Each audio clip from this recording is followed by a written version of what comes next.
This video was recorded in front of a live virtual audience. It's so bizarre. Like, I don't feel, honestly, that this is a passion of mine, like Chanel, whether it be perfumes or fashion or bags or what have you, but I never ever felt or feel like I'm any authority on any of that, really. I just share the knowledge that I have, and the knowledge that I have gained from the love that I have for that brand. So it's like tidbits of information that I gathered along the way. And so, yeah, I don't, I feel awkward when people say, oh, ask Dacob for that in regards to Chanel, because I'm like, well, I'm not the person to ask, really. I mean, I have my own opinions on things, but I don't know. Yeah, I feel awkward because I don't work for them. I'm not officially a part of their business, of their company. So it's like, yeah, just I guess, as cringy as it sounds, like just a fan that really loves some of their pieces and that really loves most of their perfumes. But I think, if we're talking about Chanel, I think I could say I'm more leaning towards maybe being in some way, shape or form, authorities, big word, I'm not. But when it comes to Coco Chanel, to Coco, to her life, to her biography, that's where I can say I feel confident because I've read so many books on her life. I have over 50 books in my library just on her life, different perspectives, different people writing about her writing about herself even. And so that's like kind of black on white documents, papers, print with text that you can read.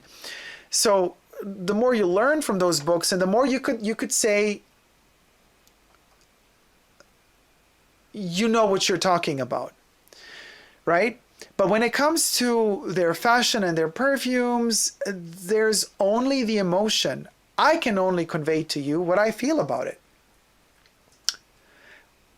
Because, like, okay, like this little necklace, like I love it, but I don't know what thought went into making it because I didn't get a chance to talk to the designers.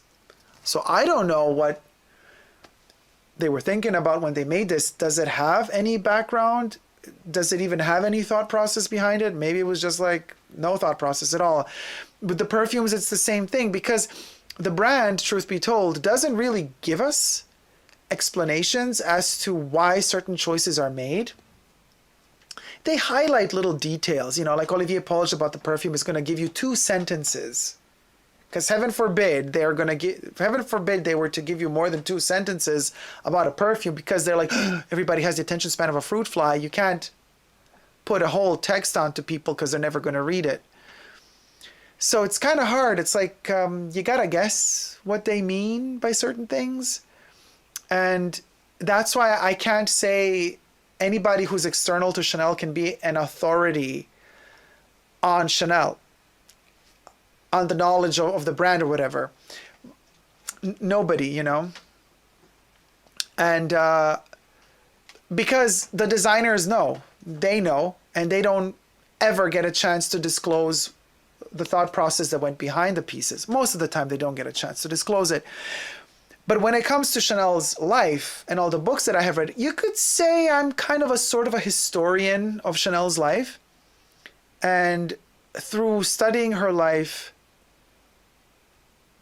I developed a feeling for the style and the aesthetic of who Coco was.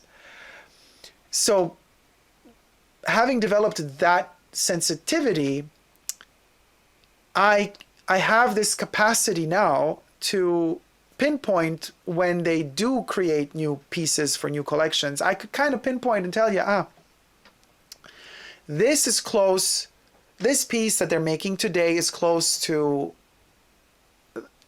the zhuzh, the vibe of who Coco Chanel was. And then I can also tell you this other piece has nothing to do with her vibe. And her vibe, I only know it from the documents that I've read on her, the books that I've read on her about her life, the really tiny small amount of interviews that were filmed with her for television. So I kind of... Oh wow, thank you so much. There you go, Chanel slingbacks. Thank you so much, Drew. You're awesome. Thank you so much for donating $25 to the Fashion Bunker, Drew. Thank you so much. Ooh. Ooh, child. Look at all the confettis. Oh, I've got an itch now. Wait. I got makeup. I have to. You see, this is the trick when you have makeup on, foundation on. Just get a pointy little something and just tab the spot that's itching. You don't have to scratch yourself. And the itch is gone. Wait. Jack says, even Chanel isn't an authority on Chanel. Ooh, the shade, Jack. Holly Grace, what's your second favorite fashion house? Now, I can't. Yeah, I don't know if is Chanel my favorite one. I don't even know. Well, Vivienne Westwood would be up there together with Chanel. Of the dead designers, my favorite house is Chanel. Of the living designers, my favorite house is Vivienne Westwood.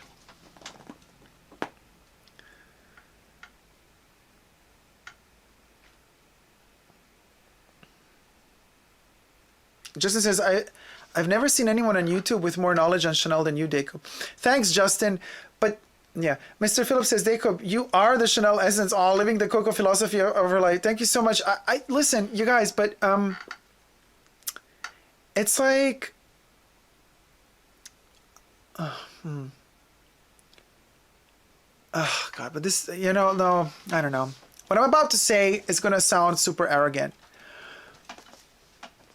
But read between the lines. What I'm about to say now is, I'm not trying to say, oh, I know better. I'm just saying, in general, the type of content that we get from most YouTubers when it comes to Chanel is so poor that it's kind of not hard to do something better. And so I know this sounds like super shady, but honestly, like if we're gonna have the 50th person out there unbox the same product, the unicorn bag of the season, listen, if I see, I stopped watching those videos. I cannot see another fucking, oops, I said the F word, I wasn't supposed to. Double flap unboxing, opening, and then, and the love letter compartment, and it has a pocket in the back, and I can't listen to this anymore. Oh, fascinating. You know what I mean? The 500th person lifting the flap and saying, this is where Coco Chanel kept her love letter. There was no freaking pocket in that bag when Coco was alive. It came later. I mean, it came in her lifetime, but the first edition of it did not have that pocket. So, and it's like an avalanche of information. One person who has success on YouTube says something, and then all the lemmings follow. And then it trickles down, and everybody repeats the same copy and paste information until it's like watered down even more. And it's always the same stuff. And so it's kind of not hard to, if you really think about it, it's not hard to deliver, if you are interested in Chanel, it's not hard to deliver a video that has information slightly different information than 500 other videos out there. Because the 500 other videos out there are going to talk about the same freaking stuff. And they're going to talk about the stuff in the same way. And they're not going to contribute anything new to the conversation. You're not going to exit one of those videos enriched, thinking, geez, I learned something new today about this bag or this piece or this brand. And this is what frustrates me about social media in general. Yes, with the advent of social media, everybody has access to creating a profile, an Instagram account, what have you, and then just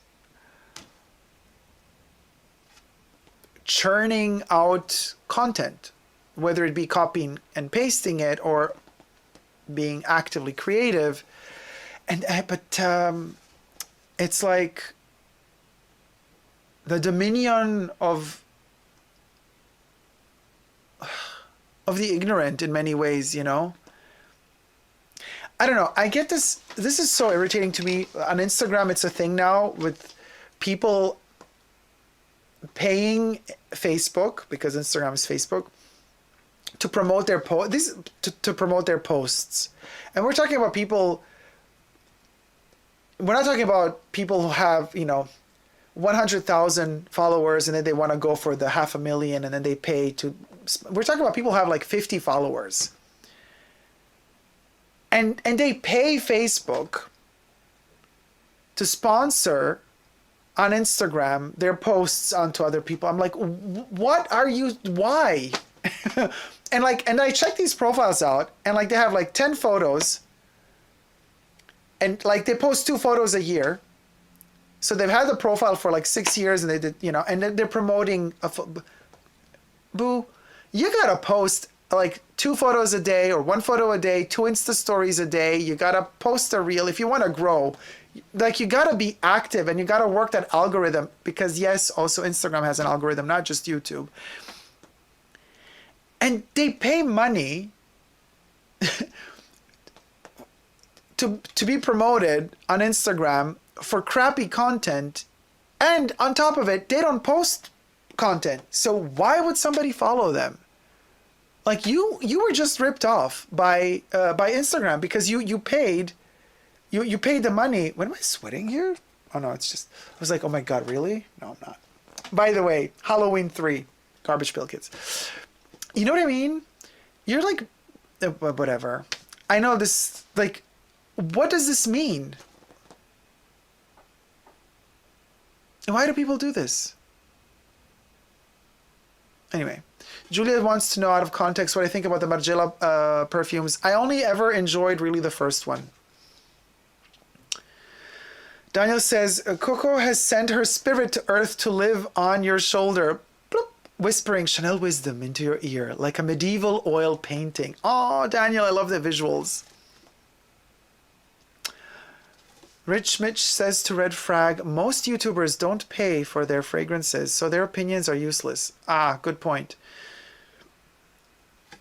Gary says, you're a coco connoisseur. I saw what you did done there.